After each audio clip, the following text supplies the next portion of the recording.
Hello and welcome to this Clean Energy Ministerial event on energy efficiency.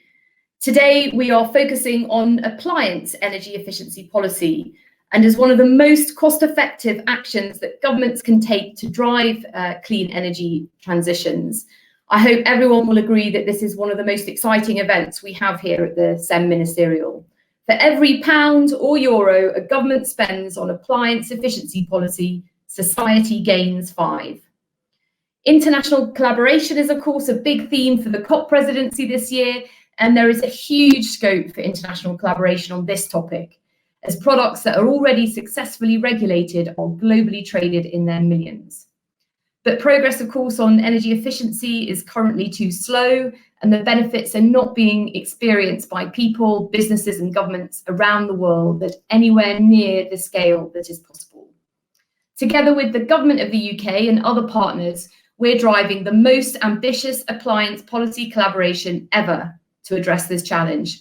This event brings together national regulators, international standards bodies, and manufacturers to discuss how they can rise to the challenge together. Each of these groups has a distinct role to play, and by working together, we can all amplify each other's actions.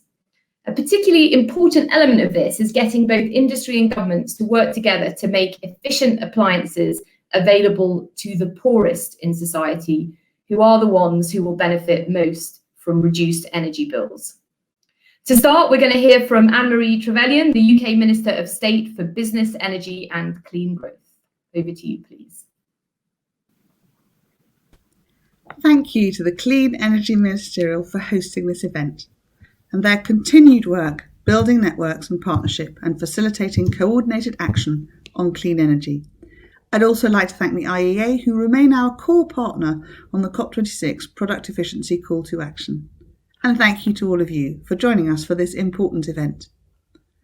It is my hope that by bringing together international standards bodies, manufacturers and government today, we can explore a range of practical opportunities and real action for championing energy efficiency and backing clean growth. All of us have a decisive part to play, and by working together, I know that we can amplify each other's actions and build towards a successful COP26 and beyond. Ahead of COP26, we want to raise international action and boost international coordination on the important area of product efficiency. The challenge we face is that over the next decade, many economies will see a significant increase in their domestic energy demand. Without greater ambition on energy efficiency, we risk outstripping our ability to meet demand with clean energy. Global coordination on product efficiency is critical if we are to achieve meaningful progress on emissions reductions and to keep our Paris Agreement goals within reach. Our commitments to net zero in the long term now must be accompanied by specific implementation solutions if they are to be achieved. That is exactly what product efficiency offers. Action that can be taken now that delivers high-quality jobs, saves money, and reduces emissions. In the run-up to COP26 in November, we want to drive much greater political ambition, translate this into concrete commitments, and catalyse real action and progress on the ground. Indeed, product efficiency delivers on our 4-point COP plan. Mitigation, by reducing our overall energy demand. Adaptation, for example, by rolling out the most efficient and affordable cooling appliances in countries facing heat stress caused by climate change, and finance, by realising the huge savings that can accelerate the transition to net zero, and finally, but most importantly perhaps, collaboration, which is why we are partnered with SEED and EP10 and why we are reaching to government and partners across the globe. So, to help accelerate the necessary action as well as drive political ambition, we have launched a call to action on product efficiency as part of the COP26 Energy Transition Campaign. At the centre of this call to action is the Super Efficient Equipment and Appliance Deployment Initiative, SEED. The SEED initiative will drive this call to action, working to boost international cooperation, helping countries make progress on the ground and reinforce the case for global action on product efficiency. We have 2 key aims for our work through this SEED initiative. First, we want to lay the foundations for sustained and effective global action on product efficiency by strengthening SEED, re-engaging and working with all existing members, bringing in new members and developing a long-term plan for action for COP26 in Glasgow. Secondly, delivered through SEED, we want to double the efficiency of key products sold globally by 2030, focusing on air conditioners, refrigerators, motors and lighting. Together, these 4 product categories account for over 40% of global electricity consumption. And so by improving their efficiency, we can make substantial inroads into reducing global energy demand. By working closely with the IEA, the SEED leadership team, comprised of India, the EU Commission and Sweden, will stimulate ambitious product efficiency policies and position SEED as the key global institution for promoting and supporting countries to upgrade their product efficiency more quickly, easily and at a lower cost. By improving the efficiency of products, we can not only achieve a rapid clean energy transition, we can help manage future energy demand, which also improves energy security, accessibility and affordability, and therefore quality of life. For example, the Economist Intelligence Unit calculated that implementing more efficient cooling solutions could save $3.5 trillion in power generation costs over the next 10 years. We must try and deliver that potential. The challenge is for us to swiftly react to this window of opportunity. Without delay, we must create a positive feedback loop in which decisive government policies and private sector leadership reinforce each other and together encourage stronger action on energy efficiency. For governments, we must advance ambitious policies around procurement standards and market regulation that provide companies and regulators with the clarity and confidence they need to unlock further investments in climate solutions. I am pleased to say that we are partnering with the Climate Group and their EP10 initiative as we continue to expand our engagement with global business. By bringing together energy-smart companies and committing them to doing more with less energy, we can boost their energy productivity to lower their emissions whilst also enhancing their competitiveness. By way of highlighting this partnership, I would like to welcome the speakers from Marbella and Arçelik, who represent manufacturers in this conversation. We will shortly be taking our call to action to some of the 2,000 business and financial institutions who are participants of the Race to Zero campaign. By strengthening this partnership, we will help them optimise the contribution of product efficiency in meeting their net zero goals. Looking towards COP, we will continue to involve regulators as part of the dialogue around SEED, given that they are critical players in these markets.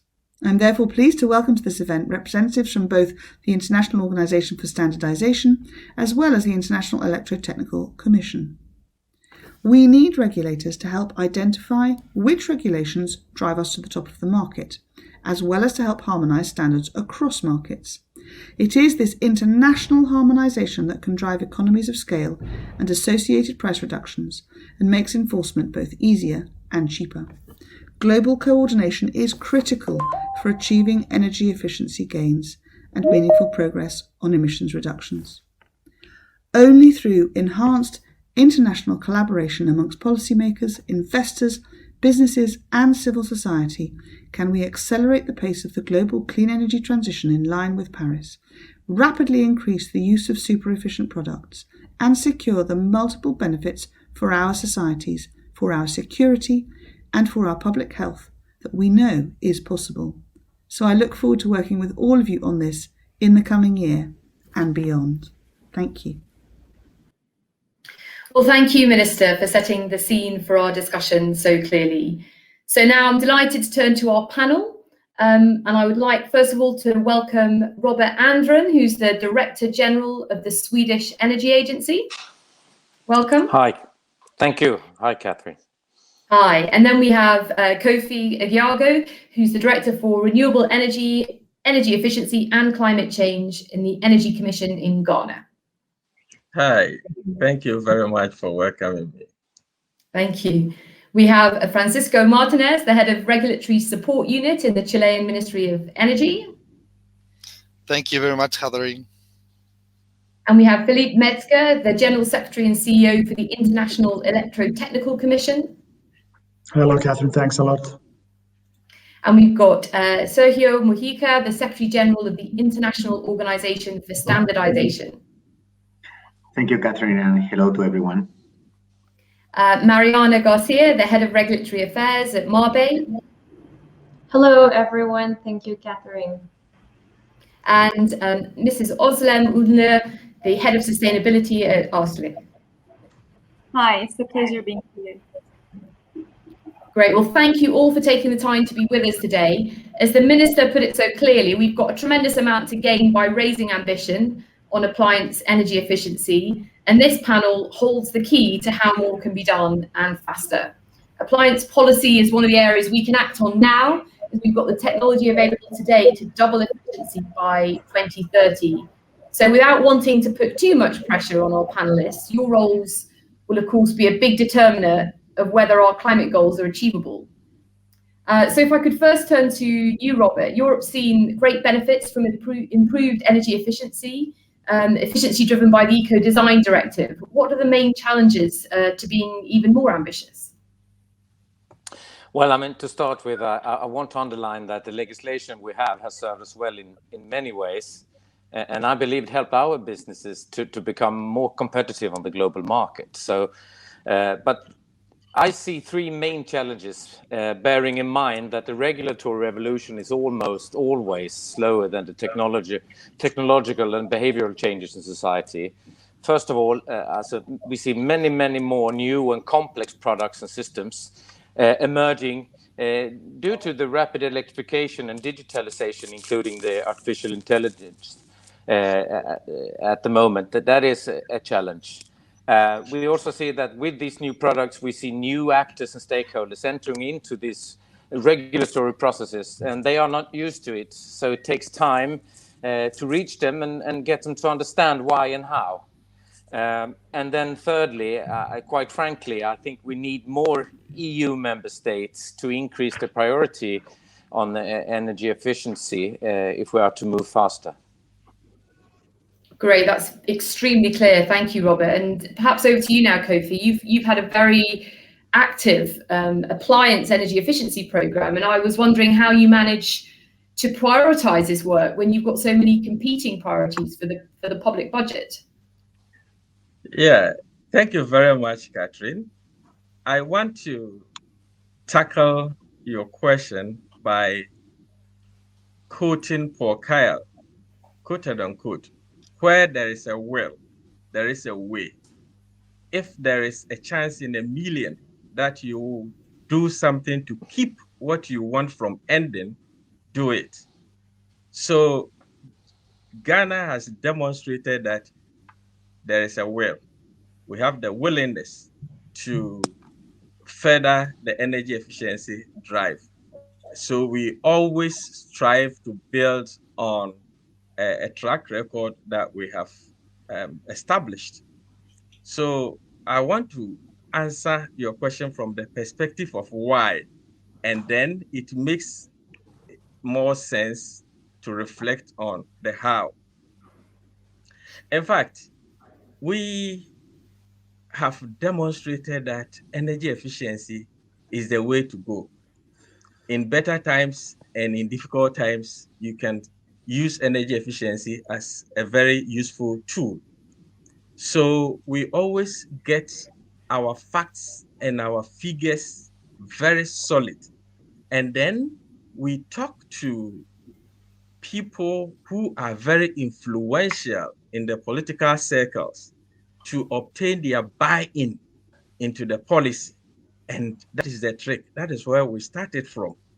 Because you need resources, you need government buy-in, you need society's buy-in, but more importantly, you need government buy-in. So that is the starting point. And all our conversation is built around the following points. Number one, the fact that energy is not cheap in Ghana. It's expensive. And we have also established that it makes economic sense to practice energy efficiency for the consumer, for the transmission and the distribution utilities. It makes a lot of sense because of overloaded transformers and overloaded grid that results in brownouts and blackouts. we have also managed to establish and persuade stakeholders to accept that energy efficiency makes economic sense for generation companies because they use less fuel. And after all, we owe them millions, both government and individuals. We owe them millions that we are not paying. So if we are able to do something that will make them use less fuel, then they are happy. It also, energy efficiency delays investment. And again, we have proved that fact, that it delays investment in generation and transmission and distribution infrastructure. So we spend less on maintenance, which is also very good for the economy. And more importantly, people are gradually realizing that energy efficiency is important and very beneficial. It makes sense for environment and climate change. And last but not the least, we belong to a global community who are aggressively pursuing the 1.5-degree pathway. And we cannot sit aloof. We have to join the bandwagon and prove our commitment. So we put all these things out there, and you realize that energy efficiency competes favorably with health, education, road infrastructure, and everything. So when the time comes for the national cake to be apportioned, you cannot consider energy efficiency as second to any of the sectors that I have mentioned. And that is how come we are able to prioritize it, get the resources, and then continue implementing the energy efficiency activities. Thank you very much. Great. Well, I don't think the IEA could do a better pitch for energy efficiency, so I can see how you've managed to get buy-in. Francisco, you regulate appliance efficiency in a region where ownership rates are increasing rapidly, and I guess the story there of appliances straining the electricity supply system might be familiar. Do you think that ambition could be raised across your region by working more closely with industry and international standards bodies? Is there a way of going one step further? Yes, thank you, Catherine. We are sure that we can raise our ambition in energy efficiency, including more efficiency appliances also. And there is no doubt that to achieve those ambitions, we need to work closely, not only with the industry, but also with the academy and other public and international entities. In that sense, in Chile, we have a clear policy of participative processes, to develop any regulation decision. So that includes all stakeholders involved in the process, including, for example, international public consultation.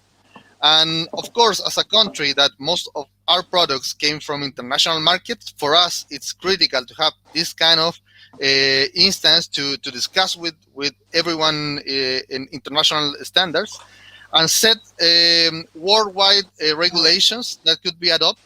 So that makes an easy way to adopt there in regions like ours. So this is key for us to have this kind of conversation. Thank you very much for inviting us. And just mention that we recently published our first energy efficiency law, and also started the development of our first energy efficiency national plan, where efficiency appliances will be one of the pillars of that plan.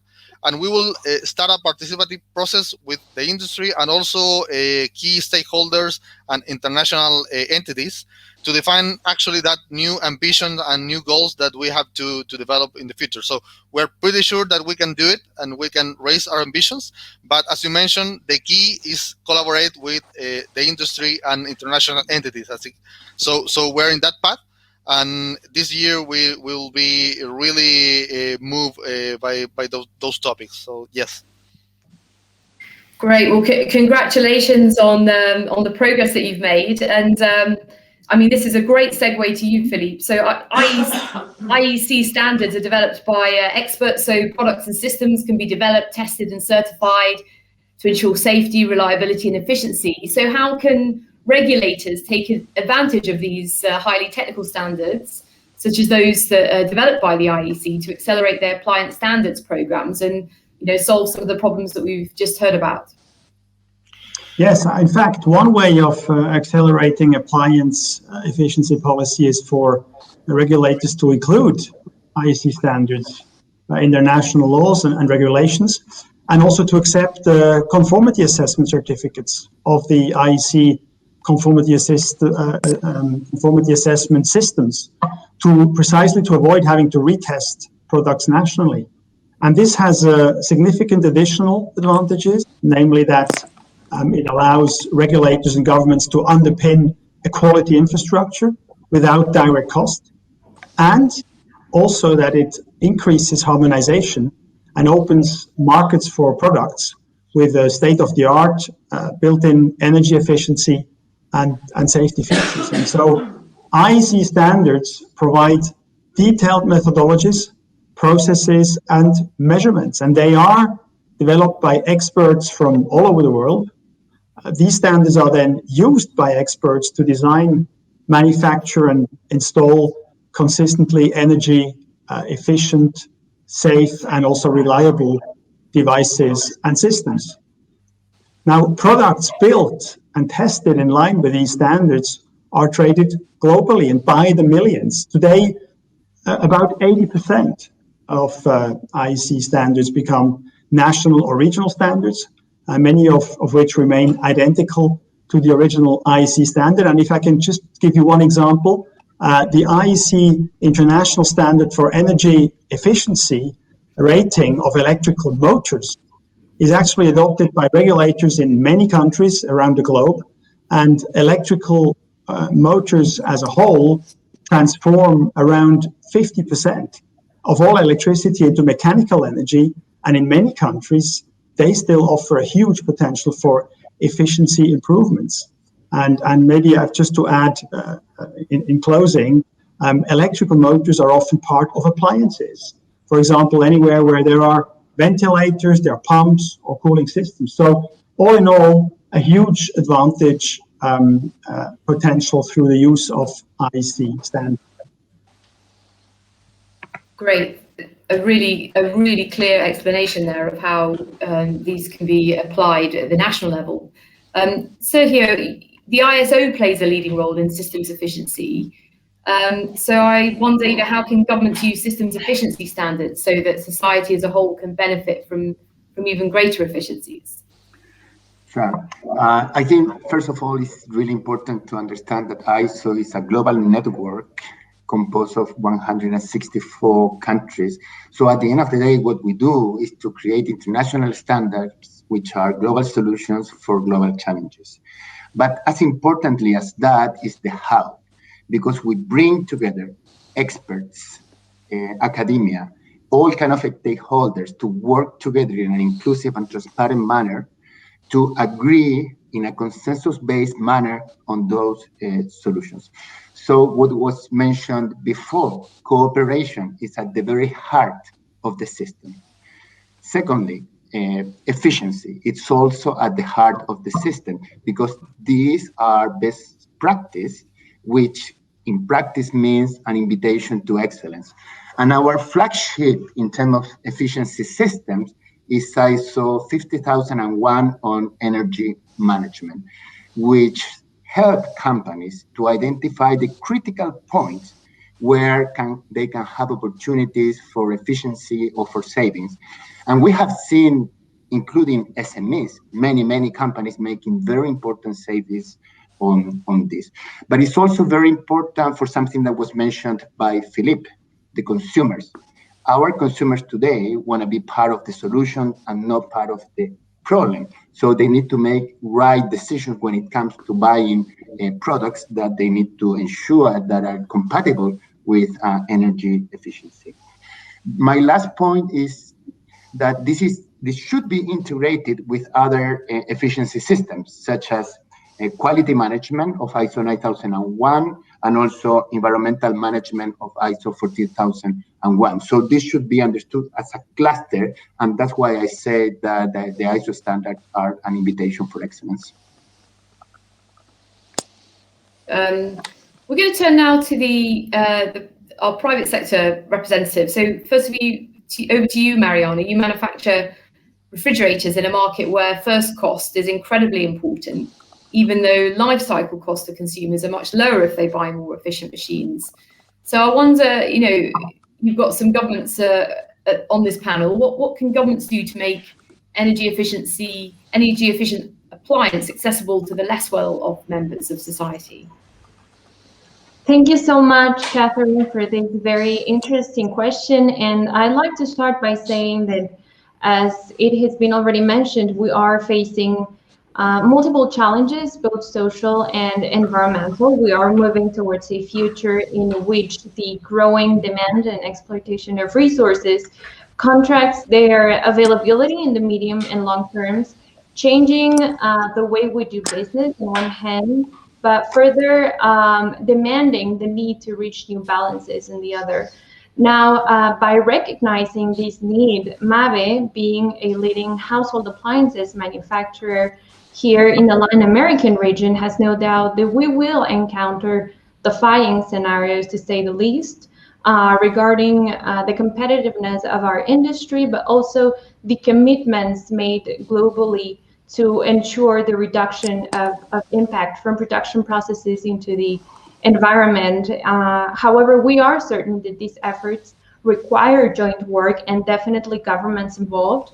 So in the case and challenges of Latin America, they are particular, considering the fact that a significant percentage of the supply of domestic refrigerating appliances comes from Mexico, amongst different countries.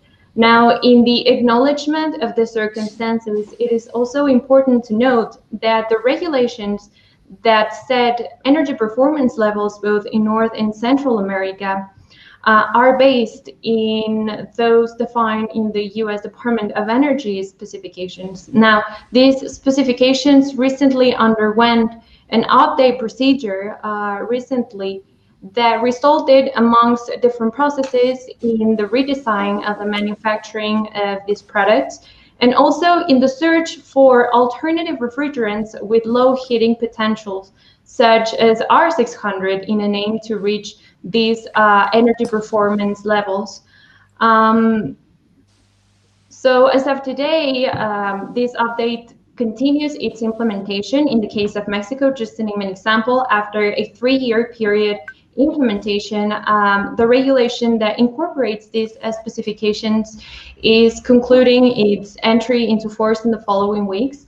And it is important to mention as well that these specifications are the most demanding in terms of energy performance and energy consumption. So from the industry's perspective, the challenge, one of the major challenges for Latin American governments is precisely the harmonization of regulations that enable both the generation of economies of scale on the one hand, but also they give continuity to the transition towards energy efficient technologies with a minimal environmental impact, such as the case of DOE, as already mentioned.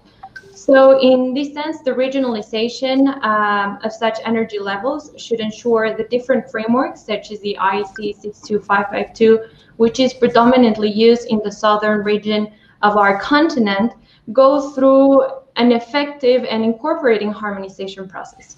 And well, finally, to even further these efforts within the region, we also consider the importance of using refrigerants that, as I've said, have low heating potential, such as R600, and the need for them to become mandatory as to complete the formula and ultimately avoid possible unfair competition that could emerge.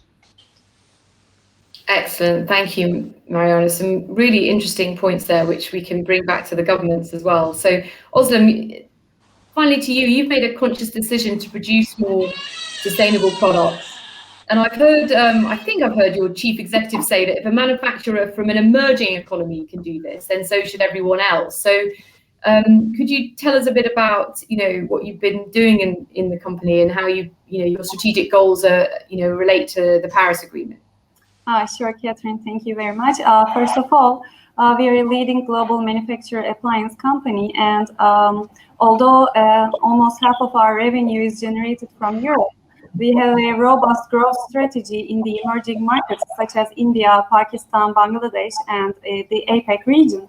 So This addresses a big demand for home appliances, and also with the rise of the middle class and with the demand for energy appliances in the emerging markets, it becomes very important to produce those energy efficient products. So what we have done is, in line with the Paris Agreement, we have set our science-based targets to a well below 2-degree scenario. And this means that from a 2018 baseline, we have committed to reducing our Scope 1 and 2 GHG emissions by 30% and our Scope 3 emissions by 15%. When we say Scope 3 emissions, we're talking about emissions in the value chain of Arçelik. And pursuant to the calculations, this 80% of the emissions comes from the use phase of the products. So it's really crucial to produce those energy efficient products. Therefore, that's the reason our CEO is indicating that as a company that has a robust growth strategy in the emerging markets, we are underlying the fact that we are committing to a serious commitment. We are under a serious commitment. So that's the way our target and strategy works. And we are also looking for 1.5 degree targets right now to even challenge ourselves further. So maybe one example can be the fact that in Pakistan, although it's not obligatory like Mariana was suggesting, we have switched to low global warming potential refrigerants, which resulted in energy savings, although there is no regulation in Pakistan forcing us to do so. Great, thank you, Özlem. I think we've got a bit of a problem with your sound, but we hopefully might come back to you later, where I'd like to ask you a bit more about what you would need from, what you really would like to see from governments to make it easier to increase sales of the most efficient products. But before that, I think it would be interesting to pick up some of the points made by Mariana to some of the governments. So I wonder if I could turn first of all, Robert, to you. I mean, Europe has established regional appliance energy efficiency policies. It's brought together, this huge market, over many years. And I wonder if you could sort of outline what Sweden sort of gained from that international collaboration. And then I might turn to Kofi and Francisco and ask you to reflect on what you think the potential is for more regional collaboration in your parts of the world. So first to you, Robert. Well, yeah, as you pointed out, I mean, the Swedish market is a fairly small one in comparison. The EU market is quite a big one for us. And if our companies are sustainability frontrunners when it comes to resources and energy efficiency, I mean, it's a competitive edge that helps us and our businesses to entering into new markets. And we can give true evidence that this is the case. And for us, it's also, to realize that energy efficiency is a vital component in the clean energy transition that is needed to address the climate change, which is a global challenge. In order to deal with cross-border challenges, we need cross-border solutions. And that requires, in its turn, cross-border cooperation when it comes to energy efficiency and products and systems. So, I think that is the key thing for us. It is a competitive edge for our businesses that are front runners when it comes to thinking about energy efficiency, but it also helps us to address the big issue of the climate change and thereby be a part of the vision of meeting that and addressing that. And I also would like to say that I hope that the SEAD project, which is important to us, as well as the new initiatives and the increased priority put to the question of energy efficiency, both by the European Commission and the IEA, will facilitate both the work between government, but also business to business and civil society. So I think events like this is also very important for that aspect and for us to be part of that bigger family. Great, thank you. Well, perhaps, Francisco, I might turn to you next, because Mariana put on the table the need for harmonization and how that makes life a lot easier. And you've heard from Robert Europe's made big strides in collaborating across 30 countries. And I think a strong regional initiative in Southeast Asia is also starting to bear fruit. So I just wonder what your perspective is on, on bringing together countries in your region to collaborate more. How's that going? What would need to happen to make a step change here? Yes, well, we are already working and had worked in the past with different countries of the region, like Argentina and Brazil, to enhance our regional collaboration on efficient appliances and standards. As you may know, each country of the region already has developed their own standards, and in general are all aligned with international standards like the European union, but we already have some joint projects to develop new standards in a more coordinated manner. So that's, I think, the first step. We think that to take the next level of ambition, we need to have some formal collaboration into the region. As a first step, of course, initiatives like SEM helps to improve regional coordination with all Latin American countries can join and cooperate in the sense of what kind of regulation we're developing and what international standards are we seeing. But we are working with our neighbors to understand what kind of formal instance could be more appropriate for coordination. For example, we have been working on possible development of a joint infrastructure for testing within the region, and of course, trying to coordinate our regulatory discussion and process it with the objective of align our ambitions.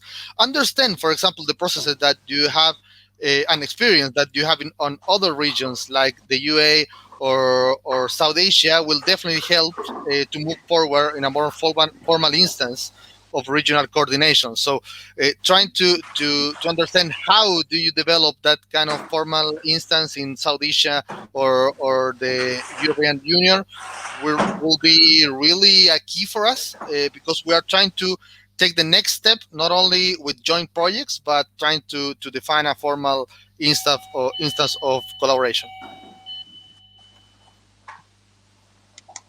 And I think we should look forward, I guess, to some more Chilean leadership on this issue, and and obviously the IEA will be firmly in support of whatever comes next. Kofi, can I turn to you now? Is this is this kind of sense of need for regional coordination something that's on your mind, or are there sort of bigger hurdles that you feel like you face to doing even more in the area of efficiency? Good, thank you very much. Regional collaboration is something that is very key for the entire West African sub-region to succeed in our quest to progress in the area of energy efficiency because of free movement of goods and people across the borders. If Ghana wants to do so much, we will not be able to insulate our borders from the infiltration of substandard appliances. So Ghana has provided the needed leadership to pull the sub-region along. It is clear that it is not all the countries that have the capacity, manpower, and resources to undertake baseline studies, develop standards and regulations and labels and all that. So we are trying to provide an umbrella that can accommodate all the countries so that we form one block that will insulate the whole region against the influx of substandard appliances.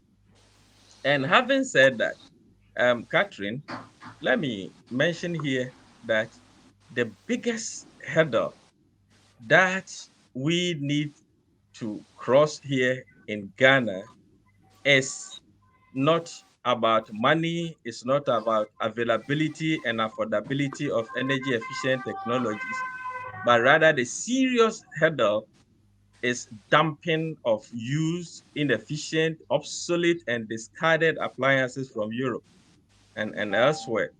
In fact, this obnoxious trade practice has always provided alternatives to energy efficient appliances. And I can tell you that enforcement alone cost us something in the region of $200,000 every year. So we are completely robbed of the needed $1 million every 5 years to revise the existing standards.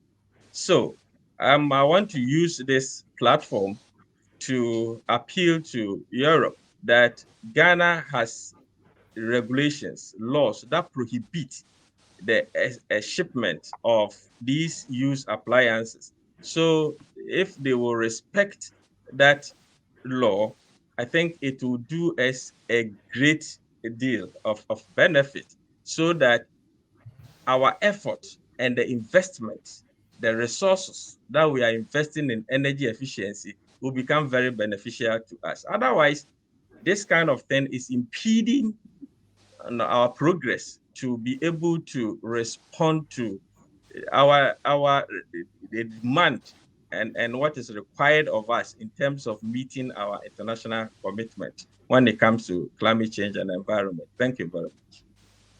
Thank you, Kofi. Well, that raised. And Philippe, I want to come to you now to reflect on this point of sort of international coordination. So, you know, in your opening remarks, you know, you talked about the role of your organization and how national regulators could sort of use the standards, you know, and that is a way of obviously harmonizing standards. Do you think more is needed, though, to really, you know, we talked a bit about the regional collaboration. You know, we're not getting there quick enough, are we, or fast enough, or we don't have, you know, the high enough standards. So what, you know, what's going wrong, and, you know, how can we get there faster? Well, I think that's, of course, always an important question in international development and international standardization, because for us, what of course is key is that we have inclusiveness, we have bottom-up processes, and we have consensus building. So, of course, there also we are learning through this crisis that we are all unfortunately experiencing, and to finding new ways of accelerating and also digitizing our methods of developing standards. And so I think that is a key aspect. But of course, we are always, as an international global organization, that is, you know, ultimately covering 173 countries. We, of course, want to make sure we can offer a global solution to global challenges. Of course, we are very supportive of members and also regional efforts. We collaborate because no organization can do things just on its own in this world. And so I think there are very important initiatives and trends that further spur also that collaboration. And so I wouldn't maybe paint as gloomy a picture as your question may have sounded. Yeah, well, apologies if it sounded gloomy. Sergio, I mean, please feel free to comment on this, but I also wondered whether you thought governments, you know, how governments could harness the benefits of digital technologies and how organizations like, you know, ISO can help. Yes. Well, first of all, I think it's indispensable for governments to have a clear vision about the importance of collaboration. Doing things in isolation is not efficient, it's not effective at the end of the day. And also we need to put a sense of urgency to our priorities, and we need generosity. So everything I have said sounds like common sense, but the truth is that what we have observed in the last few years is not that obvious. That's number one. Number two, I'm building on what was said by Philippe. It's very important that governments use the right tools. And when it comes to creating new regulations, they need to trust in international standards. But that's the only way we can have an harmonized language where everybody plays under the same rules. And this is also consistent with the World Trade Organization. So because we don't want to create technical barriers to trade. I think the COVID emergency has been a terrible crisis, but has also shown a lot of opportunities in this area. We have learned a lot about how to use digital technologies and how to benefit from that.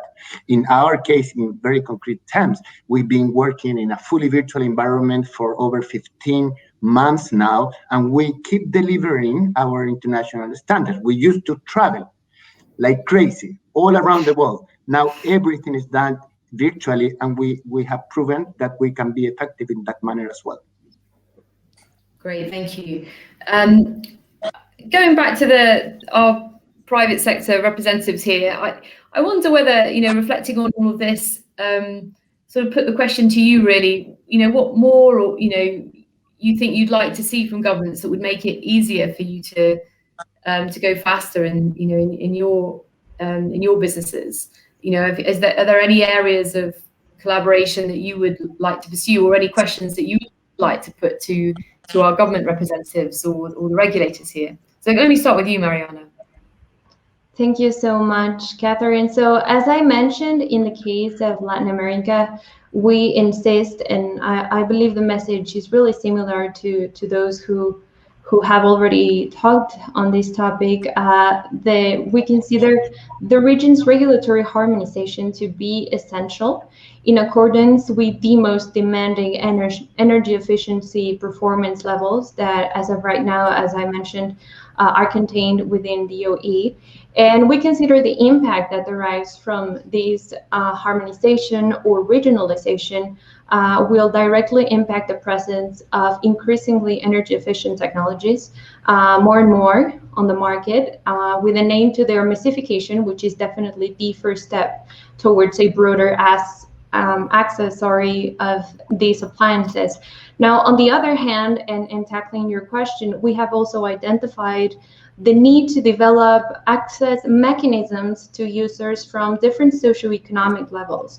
So in the cases specifically of Latin America in this regard, we have seen and we have experienced the effectiveness of multiple schemes, such as replacement programs, that result from public and private alliances and that enable the technological renewal of household products.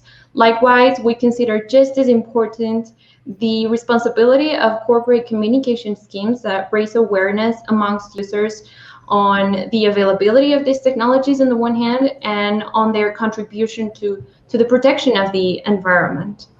As well as the investment, of course, on research and innovation, and on searching for new materials, as alternatives to the ones currently being used.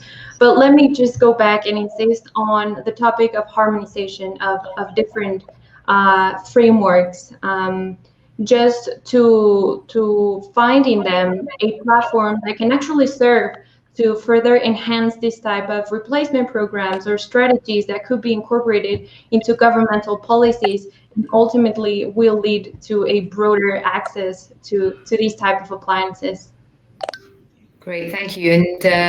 And also, do you have anything that you would sort of add to those sets of issues that Mariana set out? Do they resonate with you? What would your ask of governments be to make it easier to increase sales of the most efficient products? Sure, I completely agree with Mariana, but aside from this, it's important that all governments expand minimum energy performance standards and also incentivize the top energy performing efficient products, so that customers can benefit from those incentives, as well as the producers can benefit from those incentives. So it's really important that those very energy efficient products are incentivized in a manner. It can be a tax reduction, it can be an on-bill reduction, or it can be any sort of mechanism to incentivize both producers and customers. And also in that manner, Philip was mentioning about this energy efficiency in the motors, energy efficient motor conversion. So in that regard, I believe it's really important that the international financing institutions collaborate with governments to facilitate this transformation to more energy efficient motors. And also Mariana was mentioning about the transformation, the replacement of least efficient products with more efficient ones. So it's really important to incentivize companies working towards this goal as well. For instance, we have 2 waste recycling facilities in Turkey, and we make take-back campaigns and take inefficient products from the market and replace them with efficient ones. So it's really important governments to incentivize those kinds of projects so that producers will also look forward to producing those more efficient products as well. And also it's important that governments to incentivize companies that actually set science-based targets. Overall, globally, there are only 600 companies that have set their science-based targets. So it's really important that governments can also incentivize those kinds of decisions as well. Thank you. Great, thank you, Awesome. So I'm going to go to the a bit of a final question round now, and in the spirit of collaboration, do it a little bit differently. So the COP26 call to action aims to drive a doubling in the efficiency of appliances sold over the next 9 years. That's a pretty big ambition. So I'd like to, and we'll go in the order that we started with, I'd like to ask each panelist if they've got a question for another panelist that they think would really help understand how we can achieve this ambition, because you, after all, are far more expert than I am on this subject. So let me start with you, Robert. Do you have a question for any of the other panelists that you think would help us understand how we're going to get to this ambition? A suggestion or a question or anything, really? I have a question. I have questions for everyone because it's so interesting. But to my colleague Kofi, I think that I'd like to explore further how we could reach hands and talk about the problem you raised about products being illegally or falsely or dumped in your country and in Africa, and how we can deepen our collaboration to deal with that. Great. So that's less of a question and more of an offer. Fantastic to kick off with that. Robert, thank you very much. Kofi, over to you. So a question for another panelist or a suggestion for an area of collaboration? Yes, I am more than happy to hear this from Robert. And I think that from here, we may have to establish a deeper contact so that I can furnish you with all the needed information, data, statistics that can position you strategically to offer the kind of assistance that you may have to offer.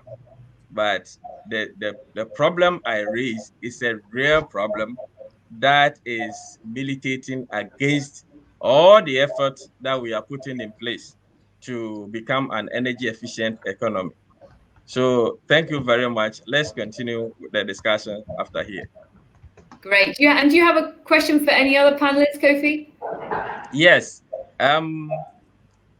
My simple question here will be to whoever can assist me, especially if we have manufacturers in our midst.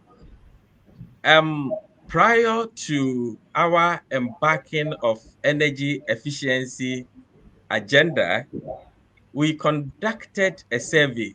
And in that survey, it was realized that the most efficient air conditioner with no brand popularity cost very low, but the most inefficient air conditioner with high popularity in terms of brand was priced very high. So for me, the issue of price correlation with energy efficiency is not accurate. I think that the manufacturers are using that just to game the market. My question is, are you sure that energy efficiency correlates with price? And can't anything be done about it? Thank you. That's my question. Fascinating question. Well, let me turn to you, Mariana. So I don't know if you want to answer that question or pose another question to somebody else. Yeah, probably commenting a little bit on the question by Kofi.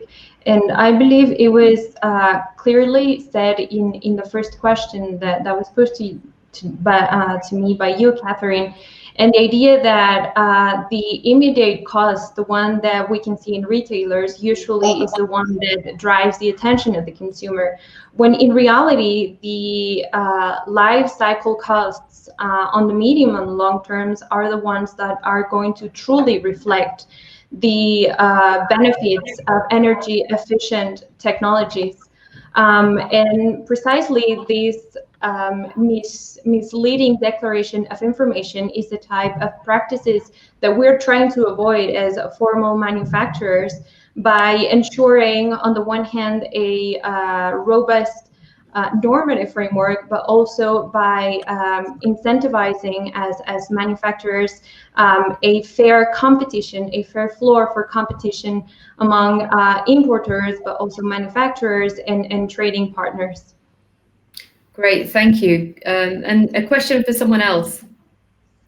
Mariana, have you? Probably more than a question, maybe if Mr. Philip can comment. We, as MABE, we are participating in one of the council boards from IEC on Task Force 3 on Sustainable Development Goals. So I believe they are intimately correlated with some of the targets and objectives we've discussed today. Maybe if he could share some of the work that's being done in that regard and how does he identifies it encompasses with what we've talked about today. Over to you then, Philippe. Yeah, thanks. I think it's a great question, and one that will naturally lead to my question that I will have to somebody else, actually, to Özlem, who is a sustainability manager. So I'm very interested in having her take on that. But to answer this question first, yes, I think we are really at the stage where we want to shift gear. We want to gear up in terms of how the IC activity output services can underpin the attainment of the sustainability, the sustainable development goals even more. It's one thing to acknowledge and to map what the IEC standards do today, and the reality is our standards are supporting all of the 17 goals in one way or the other in relation to different indicators or goals. But we need to step up and really become more deliberate in also the work program that we do, what focus we will put on in the future, so that we are really more specific in supporting sustainable development goals. What we want to do to reach that next level as a maybe stepping stone is to look at use cases and learn from that, in then being more targeted and more deliberate. And that's why I had actually the question to Özlem, which I was interested in to hear about, precisely on that, to be more deliberate. As an international standardization organization like the IEC, does she have any good tips for us where we can strengthen that deliberate action goal that we have to be even more relevant for the SDGs? Over to you then, Özlem. Thank you. So, Philip, actually, I was going to ask you a question, so it's a good match that you asked me one.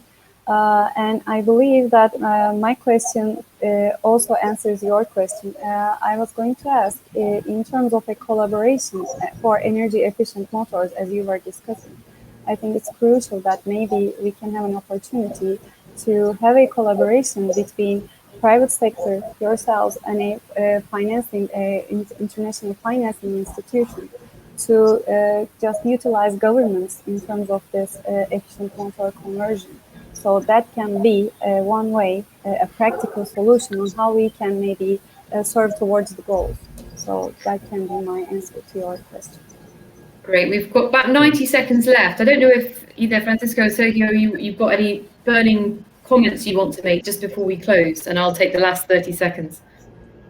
No, I just want to say about the comment from Coffee. I think it would be interesting to include in the dialogue the customs administrations, because as there is an importing country, there is also an exporting country, and that dialogue, I think, can be very, very useful when it comes to compliance and enforcement. And second, we've been talking a lot about government, but I think there is a huge role from the private sector and industry when it comes to energy efficiency. Great, thanks. Francisco, any final comments? just comment about that.